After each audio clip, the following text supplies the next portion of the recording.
Hello everyone. Today's our session is for BSc Microbiology Semester 3, paper MI 302 Soil and Water Microbiology. Unit 1 Microbiology of Soil. Today's our topic is physiochemical characteristics of soil and soil as a culture media. So if we wish to study soil as a culture media, first of all we have to study the correlation between soil and microorganism and with other environmental elements. So let's see first of all the introduction about that. Microorganisms are ubiquitous, means they are found everywhere in the air, in water, soil, food, even in our bodies and also on our skins. Some of microorganisms are pathogenic, means they can cause the disease in humans and other microorganisms. Hence, their studies has been of a prime interest. Uh, Approximately 1% of the non-species of microorganisms are pathogenic, means there is a very little amount of microorganisms which are pathogens. So, however, it is equally important to study the microbes in the environment to understand their role in maintaining ecological balance, their use of waste treatment and control to spread of disease. Means pathogenic organisms બહુ ઓછા છે તો equally important છે આપણા માટે micro organism કે આપણે એનું સ્ટડી એન્વાયરમેન્ટના મેન્ટેન માટે ઇકોલોજીકલ બેલેન્સ માટે વેસ્ટ ટ્રીટમેન્ટ માટે અને ડિઝીઝને સ્પ્રેડ થતી અટકાવવા માટે એનું સ્ટડી કરવું ઇમ્પોર્ટન્ટ છે so next the term ecology is used for study of interaction of organism with the environment with the physical features, abiotic factors as well as with the other organisms biotic factors.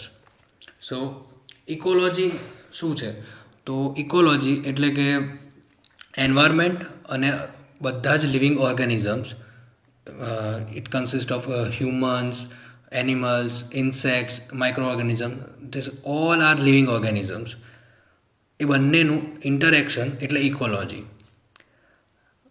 એમાં એબાયોટિક factors એટલે કે જે non living છે as like water rocks soil air આ બધા એબાયોટિક factors છે અને બીજા છે બાયોટિક ફેક્ટર્સ મીન્સ કે જેટલા લિવિંગ ઓર્ગેનિઝમ્સ છે હ્યુમન્સ એનિમલ્સ પ્લાન્ટ ટ્રીઝ આ બધા જ બાયોટિક ફેક્ટર્સ છે and ecosystem is the collection of all organisms in a particular area along with the abiotic and biotic factors around it.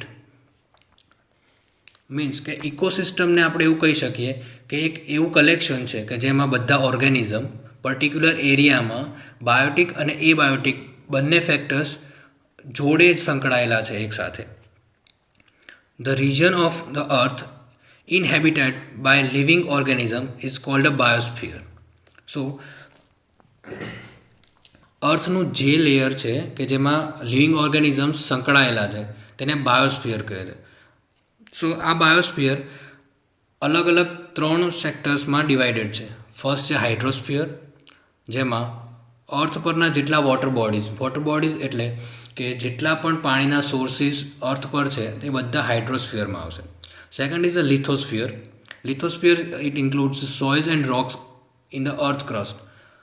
એટલે કે જેટલા બી ફિઝિકલ જે છે સોઇલ છે રોક્સ છે એ બધાનું જે લેયર છે જંગલ્સ છે એ બધા લિથોસ્ફિયરમાં આવશે એના પછી છે એટમોસ્ફિયર તો એટમોસ્ફિયર આ ટર્મ જોડે આપણે બધા જ વેલ નોન છીએ જેમાં gaseous envelope around the earth means કે જેટલા પણ વાયુ પદાર્થો છે જેટલા એર છે એ બધી જ આ એટમોસ્ફિયરમાં આવશે સો હાઇડ્રોસ્ફિયરના બીજા 2 ટાઈપ પડે છે જેમાં ફ્રેશ વોટર ઇકોસિસ્ટમ અને marine ecosystem so fresh water ecosystems includes water bodies like lake ponds rivers etc which consist of the fresh water and the which we can use directly and the marine ecosystem it includes ocean water sea water which is highly which consist of a highly dissolved solids and high pH. In a lithosphere, there are five major types. First is a tropical forest, એટલે કે ઉષ્ણકટિબંધીય જંગલો કે જેમાં સારું એવું ઊંચું તાપમાન મળી રહે. બીજું છે ટેરેસ્ટ્રિયલ, મીન્સ કે સ્થાવર, જે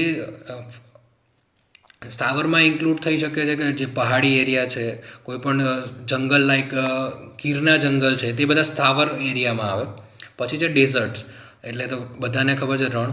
પછી છે ટુન્ડ્ર એટલે એવા પ્રદેશો કે જે ઠંડીમાં મોટાભાગના ત્યાંના છોડ ઠંડીવાળા એરિયામાં હોય, જે મોટાભાગે રશિયા સાઈડ ને એ તરફ હોય છે.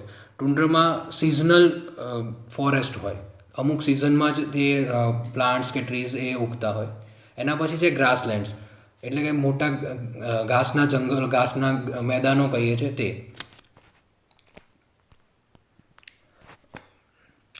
Soil type and microorganisms present are important for the maintaining the types of the ecosystem in a lithosphere.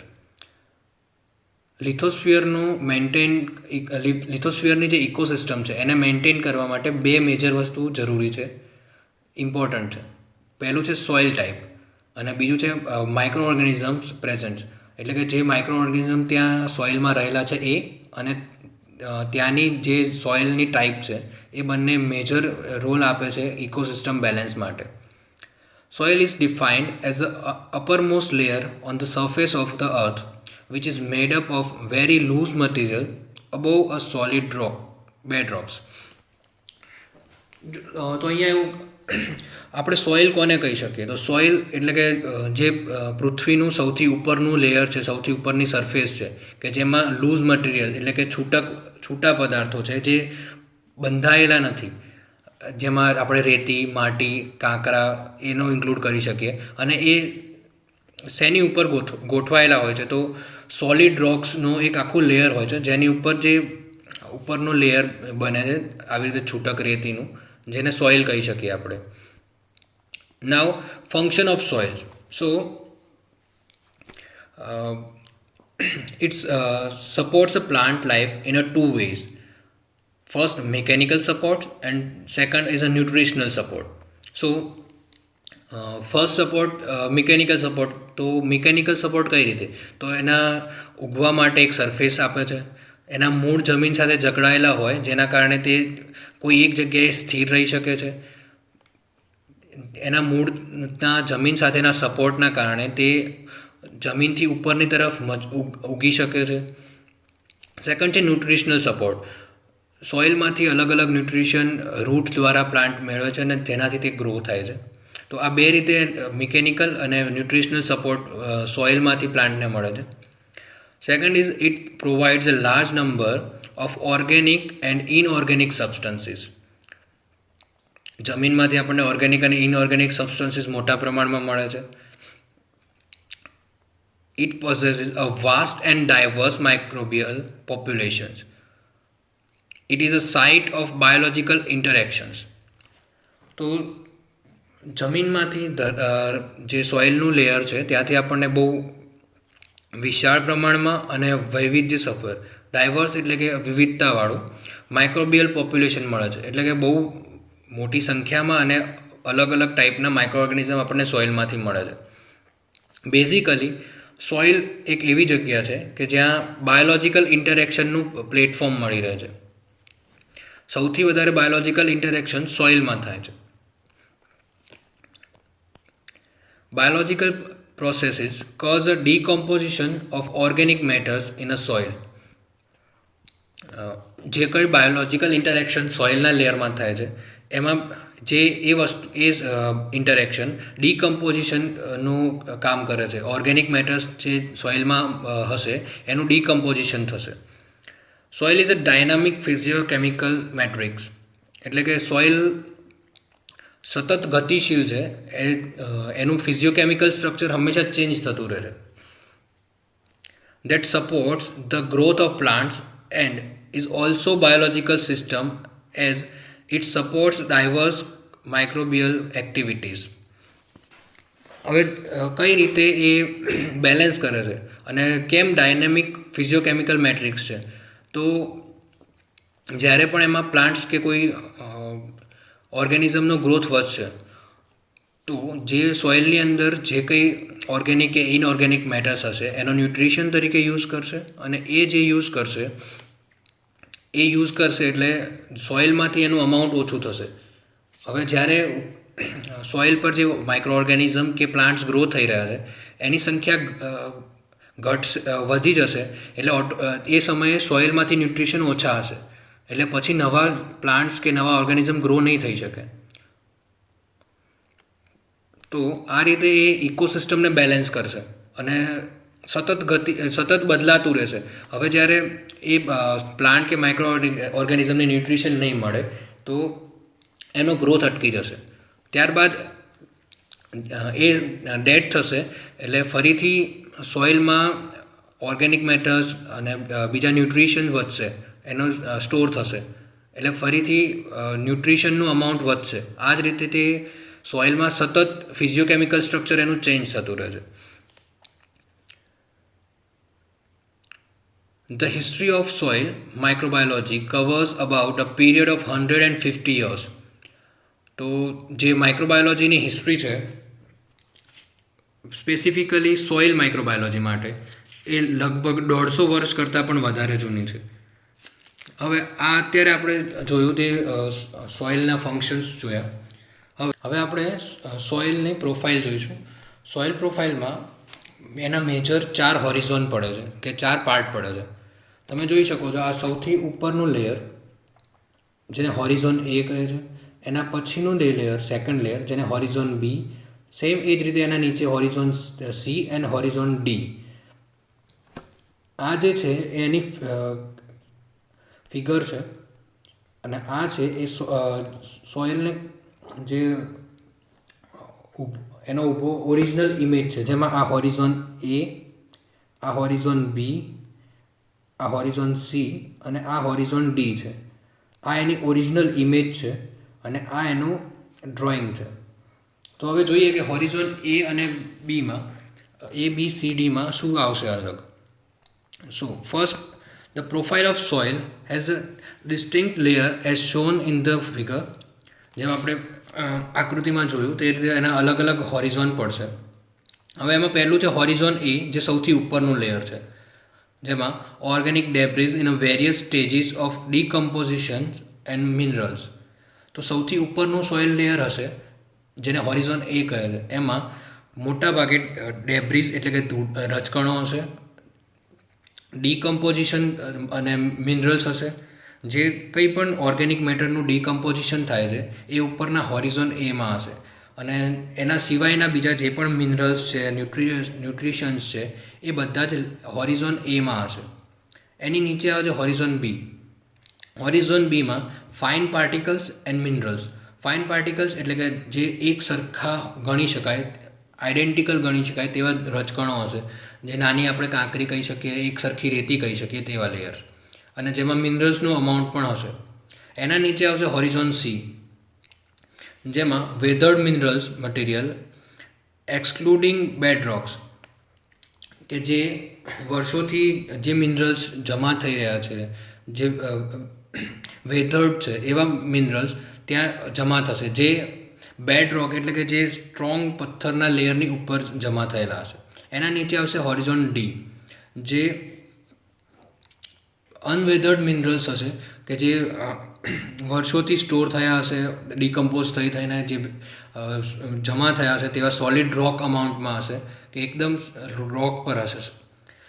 Top soil supports plants. It is generally a loose material made up of organic debris and microorganisms, plant roots, insects, minerals, etc. હવે જે horizon એ છે જે આપણા માટે સૌથી વધારે important છે, જે બેઝિકલી આપણે જેના પર સ્ટડી કરવાનું છે, એ સૌથી વધારે સોઇલનો એ ભાગ સૌથી વધારે પ્લાન્ટને સપોર્ટ કરશે, કે જે લૂઝ મટીરિયલ છે, જેની અંદર ઓર્ગેનિક ડેબ્રિસ છે, માઇક્રો ઓર્ગેનિઝમ્સ છે, પ્લાન્ટ રૂટ્સ, ઇન્સેક્ટ, મિનરલ્સ, આ બધું ઇન્ક્લુડ થશે. આ હતા એના પ્રોફાઇલ જે અલગ અલગ 4 ભાગ પડે છે સોઇલના તે સોઇલ પ્રોફાઇલ જોયા પછી now will see the composition of સોઇલમાં કયા કયા મટીરિયલ્સ રહેલા છે તે આપણે જોઈશું. એમાં ફર્સ્ટ છે minerals. It contains about the 45% of mineral particles. મતલબ કે સોઇલમાં 45% ઓફ મિનરલ્સ પાર્ટિકલ્સ હોય છે. It consist of compounds of aluminum, iron, etc. and the less amounts of calcium, magnesium, manganese, sodium, nitrogen, phosphorus, sulfur, etc.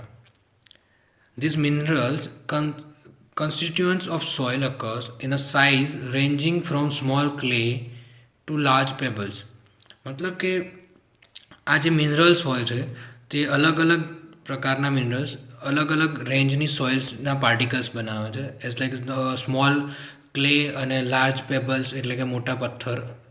જે અલગ અલગ સોઇલની type પ્રમાણે તેમાં અલગ અલગ મિનરલ્સ હશે. સેકન્ડ છે organic residues. The organic matters make up about 3.5% of the soil. મતલબ કે જે ઓર્ગેનિક મેટર્સ છે એ સોઇલના લગભગ 3.5% જેટલું એનું કન્સ્ટ્રક્શન બનાવે છે. The dead and decaying plant and animals remains deposited on the soil contribute organic substances. જો તો ઓર્ગેનિક રેસિડ્યુઝ અને ઓર્ગેનિક મેટર્સ સોઇલ્સમાં ક્યાંથી આવે છે? તો જે ડેડ પ્લાન્ટ્સ હોય છે, એનિમલ્સ હોય છે, એ લોકો આ સોઇલ સરફેસ પર હોય છે જેનું ડીકમ્પોઝિશન થાય છે અને એ ડીકમ્પોઝિશનના કારણે proteins, nucleic acid, carbohydrates, fats, pigments etcetera સોઇલમાં ભેગું થાય છે. The dead organic compounds are decomposed by micro organisms. હવે જે આ ડેડ પ્લાન્ટ્સ અને એનિમલ્સ હોય છે તેનું ડીકમ્પોઝિશન જે તે સોઇલમાં જે માઇક્રો ઓર્ગેનિઝમ્સ હોય એના થ્રુ થાય છે, જેના કારણે એમાંથી પ્રોટીન, ન્યુક્લિક એસિડ વગેરે સોઇલમાં મળે છે. In the last stage of the decomposition, such a material is called humus, a dark colored amorphous substance composed of residual organic matters. તો જ્યારે આ ડીકમ્પોઝિશન થાય છે એના લાસ્ટ સ્ટેજમાં જે સબસ્ટન્સ બને એન્ડ પ્રોડક્ટ એને હ્યુમસ કહેવામાં આવે છે, જે ડાર્ક કલરનું હોય, black brown to black colour. Amorphous એટલે કે જેનો કોઈ પર્ટિક્યુલર શેપ ના હોય. અને રેસિડ્યુઅલ ઓર્ગેનિક મેટર્સ જે છે, જે આપણે કાર્બોહાઈડ્રેટ્સ છે, ફેટ્સ છે, એ બધા હોય એમાં. તો એ આપણે જોઈએ હવે કે ડિફરન્ટ ફ્રેક્શન જે ડીકમ્પોઝિશનના થશે એના નામ અને એમાં કઈ કઈ રીતે એને અલગ કરી શકાય કે આઈડેન્ટિફાય કરી શકાય તે. તો સૌથી લાસ્ટ સ્ટેજ પર પહેલાં મળે છે હ્યુમિક સબસ્ટન્સીસ. તો humic substances are a dark brown to black high molecular weight material produced by secondary synthesis. જ્યારે માઇક્રો ઓર્ગેનિઝમ દ્વારા ડીકમ્પોઝિશન થતું હોય ત્યારે જ્યારે એનું સેકન્ડરી સિન્થેસિસ થાય એ દરમિયાનમાં એન્ડ પ્રોડક્ટ તરીકે હ્યુમિક સબસ્ટન્સીસ મળે છે. સેકન્ડ છે નોન હ્યુમિક સબસ્ટન્સીસ, જે light brown unchanged material from plants, animals and microbes. તો જ્યારે ડીકમ્પોઝિશન થાય ત્યારે શરૂઆતના સ્ટેજમાં એના જે કોઈ પણ શેપ ચેન્જ ના થયો હોય મટીરિયલનો, એનું બેઝિક સ્ટ્રક્ચર ચેન્જ ના થયું હોય એવા સિચ્યુએશનમાં મળે છે, જે લાઇટ બ્રાઉન કલરનું આપણે જોઈ શકીએ. એના પછી છે હ્યુમિક એસિડ. તો dark brown to black organic matter extracted from soil by alkali or acidification. જ્યારે સોઇલનું એસિડિફિકેશન કરીએ ત્યારે એમાંથી જે આપણે ઓર્ગેનિક મેટર્સ એક્સટ્રેક્ટ કરી શકીએ તેને હ્યુમિક એસિડ કહેવાય. પછી છે humin, soil organic matters that can not be extracted by alkali or એસિડિફિકેશન.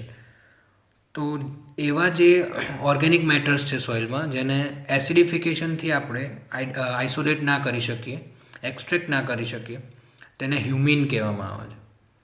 હવે એના પછી છે ફુલ્વિક એસિડ, એટલે કે soluble organic matters after humic acid extraction. જ્યારે હ્યુમિક એસિડનું એક્સટ્રેક્શન કરવામાં આવે છે એસિડિફિકેશન દ્વારા, એના પછી જે સોલ્યુબલ જે એસિડમાં જે ડિઝોલ્વ આપણને ઓર્ગેનિક મેટર મળે છે એને ફુલ્વિક એસિડ કહેવાય છે. તો soil organic matters is necessary to maintain soil structure, retain nutrients and hold water for plants. તો ઓર્ગેનિક મેટર્સ શેના માટે હેલ્પફુલ છે? તો મેઇન સોઇલનું સ્ટ્રક્ચર બનાવવા માટે અને એમાં ન્યુટ્રિયન્ટ્સ ઇન્ક્લુડ કરવા માટે બેઝિક ન્યુટ્રિયન્ટ્સ તરીકે ઓર્ગેનિક મેટર્સ હોય. એના સિવાય ઓર્ગેનિક મેટર્સ જે પ્લાન્ટ્સ માટે જરૂરી વોટર કન્ટેન્ટ છે એને જાળવી રાખે છે માટીમાં. થર્ડ છે water. The amount of water in the soil is approximately about 25%. સોઇલમાં વોટરનું amount 25% છે. હવે એ 25% ડિપેન્ડ કરે છે અલગ અલગ સિચ્યુએશન પર. તો it depends on the amount of precipitation, other climatic conditions, drainage, soil composition and living population of soil. તો કઈ કઈ બાબત પર એ ડિપેન્ડ કરે છે? તો છે ક્લાઇમેટિક કન્ડિશન છે કે એનું વાતાવરણ કેવું રહે છે ત્યાંનું. બીજું છે ડ્રેનેજ, તો ત્યાંથી કોઈ ગટર લાઇન નીકળતી હોય, કોઈ ડ્રેનેજ નીકળતો હોય, પાણીનો સોર્સ નીકળતો હોય નજીકથી. પછી છે સોઇલ કમ્પોઝિશન, તો સોઇલની ટાઈપ કઈ છે. અને લિવિંગ પોપ્યુલેશન ઓફ સોઇલ, તો સોઇલની અરાઉન્ડ જે લિવિંગ પોપ્યુલેશન છે એ કઈ ટાઈપની છે એના પર ડિપેન્ડ કરે છે. It occurs as a free water molecule in a space between soil particles. તો હવે જે આ વોટર કન્ટેન્ટ છે, આ વોટર કન્ટેન્ટ બેઝિકલી સોઇલ પાર્ટિકલ્સની વચ્ચે જે ગેપ હોય છે એમાં વોટર મોલેક્યુલના રૂપમાં હોય છે. It is also found absorbed to the surface of particles. હવે સોઇલમાં જે પાર્ટિકલ્સ હોય છે બીજા, એના સરફેસ દ્વારા એબ્ઝોર્બ કરીને પણ એનું સ્ટોરેજ કરવામાં આવે છે. બીજું, various organic and inorganic compounds of soil are dissolved in a water and are available as a nutrients to the soil inhabitants. મતલબ કે આ જે સરફેસ પાર્ટિકલ્સ છે કેવા કે જે ઓર્ગેનિક મેટર્સ છે, ઇનઓર્ગેનિક મેટર્સ છે, એ લોકોની સરફેસથી એબ્ઝોર્બ થઈ અને એમાં એ વોટરમાં જે ડિઝોલ્વ થઈ જાય છે, એ ડિઝોલ્વ ઓર્ગેનિક અને ઇનઓર્ગેનિક મેટર્સ ન્યુટ્રિયન્ટ તરીકે જે સોઇલમાં ઇનહેબિટન્ટ્સ, મતલબ કે સોઇલની અંદર જે પણ ઓર્ગેનિઝમ્સ રહે છે, ઇન્સેક્ટ્સ છે, માઇક્રો ઓર્ગેનિઝમ છે, પ્લાન્ટ્સ છે, એ બધાને ન્યુટ્રિયન્ટ્સના રૂપમાં મળે છે. જેના માટે વોટર કન્ટેન્ટ બેઝિકલી રિક્વાયર્ડ છે કે જેમાં ઓર્ગેનિક અને ઇનઓર્ગેનિક મેટર ડિઝોલ્વ થાય છે અને ન્યુટ્રિયન્ટના રૂપમાં એને અવેલેબલ કરાવે છે. એના પછી છે ગેસીસ.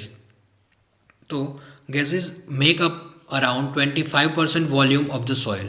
તો સોઇલના બીજા 25% વોલ્યુમ એ ગેસ થ્રુ બને છે. The gases are present in the space between the soil particles. હવે જેમ વોટર મોલેક્યુલ્સ સોઇલ પાર્ટિકલ્સની વચ્ચે હતા, એવી જ રીતે ગેસીસ પણ સોઇલ પાર્ટિકલ્સની વચ્ચેની સ્પેસમાં હોય છે. They are derived from the air but their composition is different than that of the air. હવે એ જે સોઇલની સ્પેસ પાર્ટિકલ્સની વચ્ચેની જે સ્પેસમાં સ્ટોર થાય છે એ ગેસીસ એરમાંથી એટલે કે એટમોસ્ફિયરમાંથી જ ડિરાઇવ કરવામાં આવે છે અંદર. પણ જે કમ્પોઝિશન હોય છે એનું એ એર કરતાં સોઇલની અંદર ડિઝોલ્વ થયા પછી અલગ હોય છે. The gases present in the soil are mainly carbon dioxide, oxygen and nitrogen. The amount of gases in the soil is related to the amount of moisture. હવે જે કંઈ આ ગેસ સોઇલમાં ડિઝોલ્વ થશે જે કંઈ, એ બધા જ એક મેઇન વસ્તુ પર ડિપેન્ડ કરે છે, જે છે મોઇશ્ચર. સોઇલમાં જેટલું મોઇશ્ચર હશે એટલે કે જેટલું એનું વોટર કન્ટેન્ટ હશે એ પ્રમાણે એમાં ગેસીસ ડિઝોલ્વ થવાની કેપેસિટી અલગ અલગ હશે. તો આજે આપણે જોયું કે ઇન્ટ્રોડક્શન કે જેમાં સોઇલ અને માઇક્રો ઓર્ગેનિઝમના રિલેશન વચ્ચે અલગ અલગ બાયોસ્ફિયર જોયા, તેના પછી સોઇલનું ફંક્શન જોયું અને લાસ્ટમાં સોઇલના કમ્પોઝિશન જોયા, જેમાં ડિફરન્ટ આપણે 4 ટાઈપના એલિમેન્ટ્સ જોયા. મિનરલ્સ છે, ઓર્ગેનિક રેસિડ્યુઝ છે, વોટર કન્ટેન્ટ છે અને ગેસીસ છે. હવે આના પછીનું આગળ છે ડાયવર્સિટી ઇન અ સોઇલ માઇક્રોફ્લોરા, જે આપણે એની ડાયવર્સિટી નેક્સ્ટ લેક્ચરમાં જોઈશું.